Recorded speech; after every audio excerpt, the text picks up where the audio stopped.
Lagi-lagi pariwisata Indonesia kalah sama Malaysia, teman-teman. Waduh.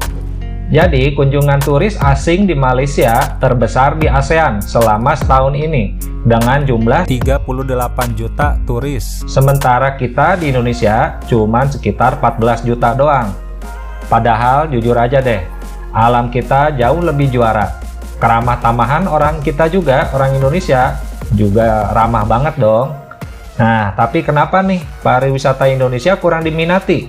Apa karena mahal atau turis asing ngeri sama biaya siluman seperti getok harga, pungli yang jarang dibahas sama pakar-pakar pariwisata sebagai salah satu faktor? Nah, ini nih. Yuk teman-teman, kita bahas nih masalah biaya siluman ini. Simak videonya ya sampai tuntas biar nggak gagal paham.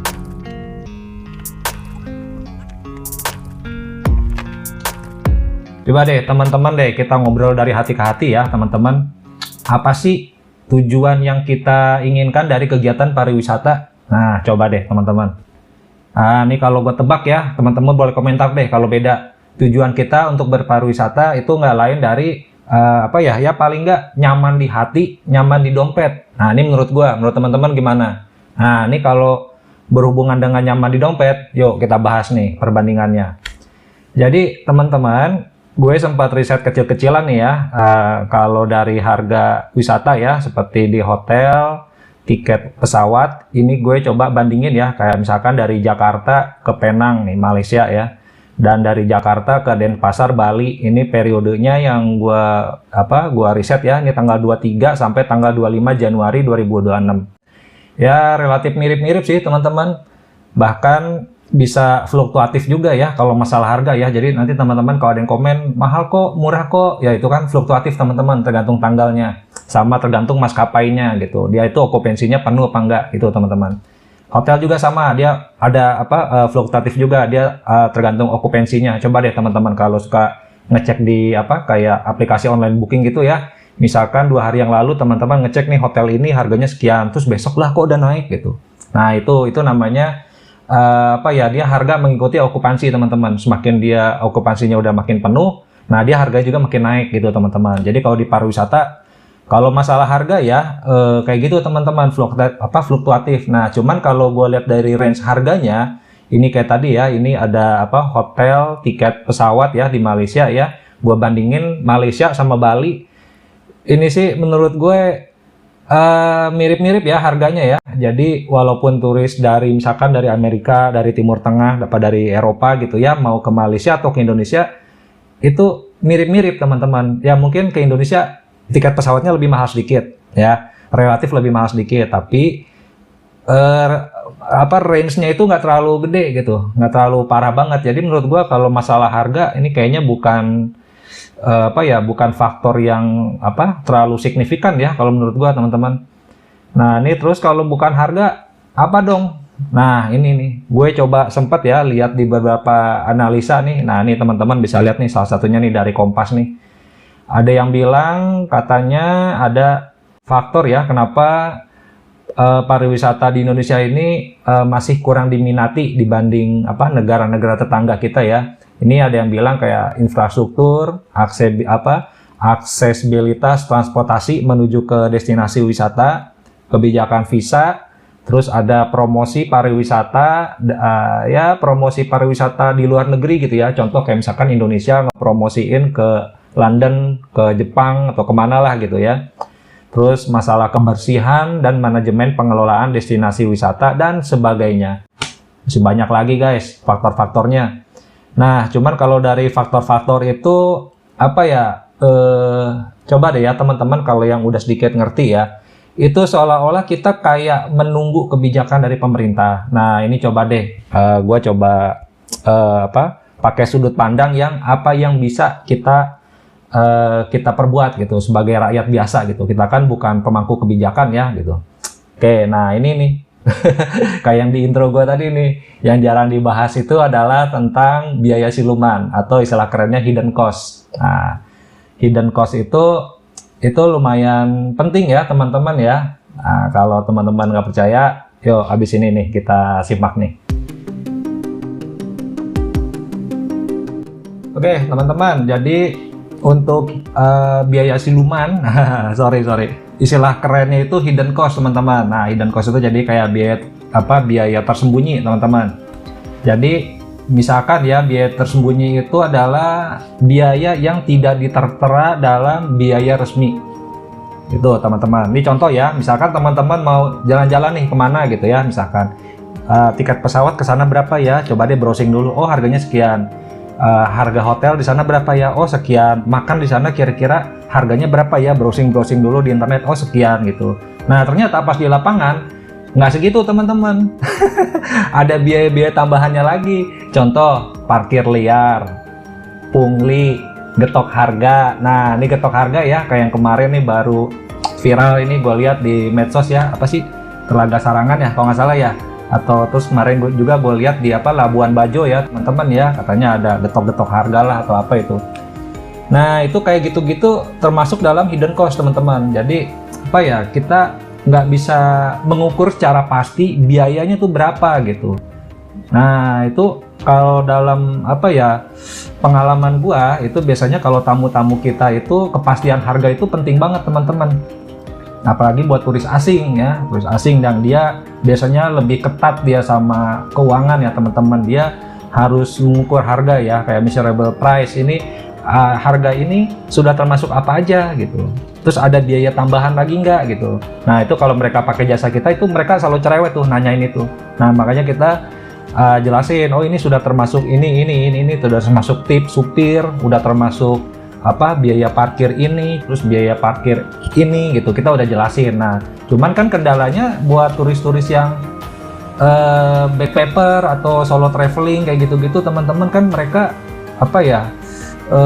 dia kurang tahu gitu, apalagi dia belum pernah datang ke tempat itu gitu. Nah, makanya turis-turis itu paling males tuh ya, dimana ada negara yang budaya hidden cost-nya itu tinggi, termasuk di Indonesia. Sorry ya, ini ya teman-teman ya. Nah, ini makanya teman-teman tolong deh introspeksi diri dari hal-hal sepele ini. Mungkin kita sebagai orang Indonesia menganggapnya lumrah ya itu ya. Cuman ini ternyata dampaknya buat pariwisata Indonesia dan citra bangsa kita kurang bagus, teman-teman. Oke lah, teman-teman, kita main dulu ke Malaysia yuk.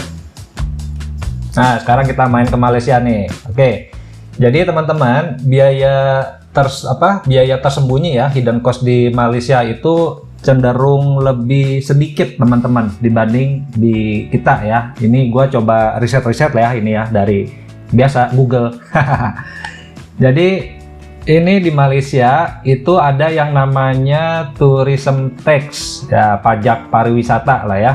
Nah, ini harganya fix, teman-teman. Itu kalau belum naik ya, ini yang gua browsing, terus pengalaman gua 2 bulan lalu ya, bawa tamu ke sana itu Rp10, teman-teman. Kalau dirupiahin sekarang sekitar 41.000 lah ya. Itu. Jadi Rp10 itu adalah biaya pajak pariwisata gitu, tourism tax, tepatnya resmi. Nah, sama sih di Indonesia juga ya, kayak di Bali itu dia udah nerapin yang namanya Tourist Levy. Tourist Levy itu kalau nggak salah ya, kalau belum naik itu 150.000 ya per kedatangan itu. Ya, di provinsi lain juga mungkin ya, di Indonesia beda-beda ya penerapannya ya. Oke, itu kan biaya yang resmi, teman-teman. Nah, ini masalahnya bukan di biaya resminya, teman-teman, tapi di Indonesia biaya siluman itu udah umum. Nah, ini nih yang mau kita bahas nih. Nah, kalau di Malaysia itu kalau untuk transportasi ya, dia cenderung sudah sangat terintegrasi, teman-teman. Jadi ada kayak LRT, ada MRT.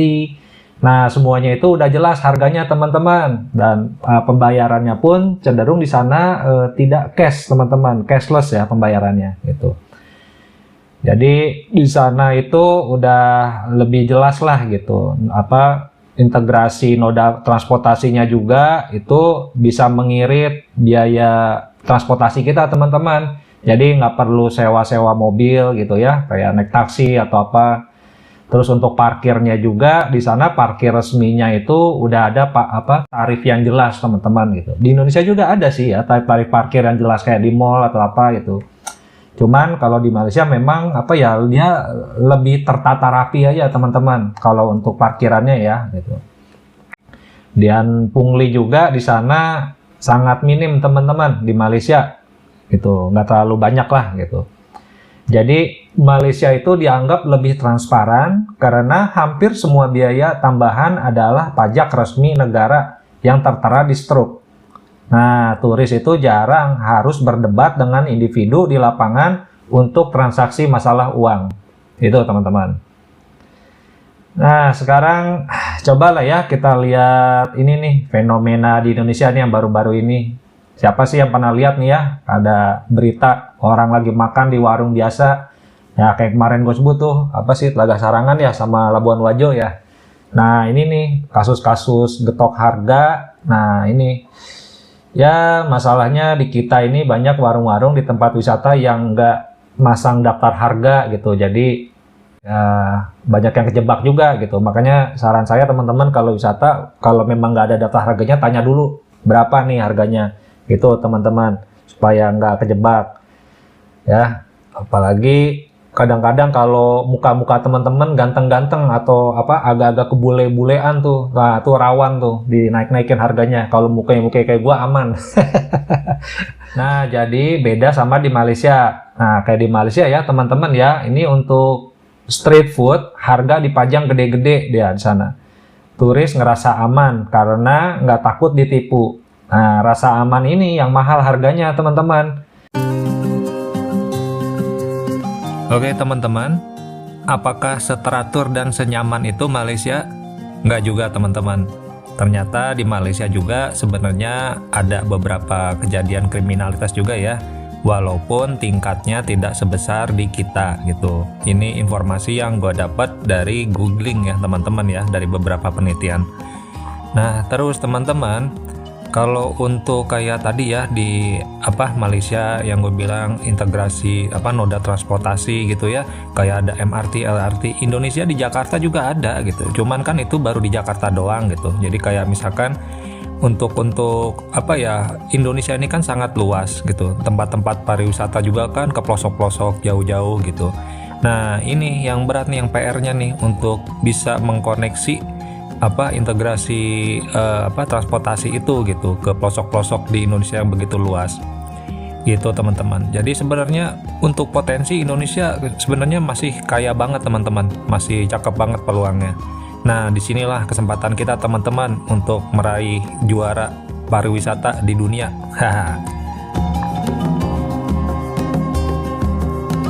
Jadi turis itu kalau sekali dia ngerasa kayak diperes ya, bener nggak sih ngerasa diperes kan? Kalau kayak misalkan ada pungli, terus kayak ada ngegetok-getok harga, terus parkir liar gitu kan. Untuk kita mungkin ngerasa lumrah ya, karena itu udah biasa gitu. Tapi kalau untuk orang awam, termasuk turis luar negeri, itu dia ngerasa kayak diperes teman-teman, dan akhirnya jadi pengalaman buruk buat mereka gitu. Dan mereka akan cerita di medsos, dan orang-orang lain di dunia juga jadi pada tahu gitu teman-teman. Nah, oke teman-teman, kalau teman-teman bingung ya, ini ngapain juga sih nih Om Jimmy ini bikin konten kayak begini. Nah, jadi gue bikin konten ini teman-teman, selain kemarin ada yang viral itu ya, di masalah getok harga gitu ya.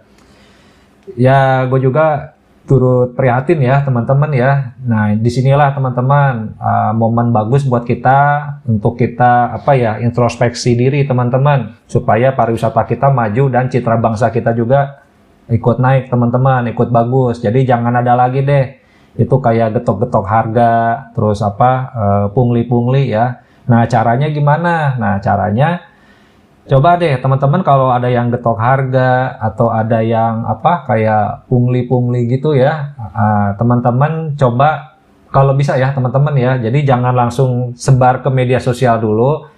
Keep dulu teman-teman, lapor dulu ke pihak yang berwenang dulu, yang berkewajiban lah gitu. Bisa pemerintah di situ atau kepolisian di situ ya. Jadi sebelum ke medsos, coba ke situ dulu deh gitu. Nah, kalau memang misalkan udah lapor ke polisi atau udah lapor ke petugas pemerintahan setempat, nggak ditanggepin, ya udah viralin. Soalnya kadang-kadang di kita itu kalau belum viral ya belum ada eksekusi. Kalau baru ada eksekusi itu setelah viral gitu. Ya jadi makanya udah deh teman-teman, mendingan kadang-kadang kalau kita ada kejadian nih langsung viralin, takutnya teman-teman makin banyak berita-berita buruk tentang Indonesia. Kan berita-berita di medsos itu kan nyebar ke seluruh dunia, teman-teman. Nah, jadi takutnya itu merusak juga nama baik negara kita gitu. Kayak gitu sih teman-teman. Jadi better kalau mau ke pihak yang berwenang dulu ya, bisa telepon call center kan ada tuh ya, ada kepolisian atau ada apa, itu bisa lah gitu, teman-teman bisa cari. Kayak gitu teman-teman. Jadi di sini gue coba mastiin lagi ya teman-teman ya. Jadi buat kayak pariwisata Indonesia ini supaya lebih baik lah ke depannya. Oke teman-teman, gimana menurut teman-teman? Teman-teman punya pengalaman yang sama nggak? Pernah dipungliin? Pernah digetok harga? Tulis di kolom komentar ya. Nah, nanti setelah ini kita bahas tema-tema yang lainnya. Oke, yuk sampai jumpa lagi di video berikutnya.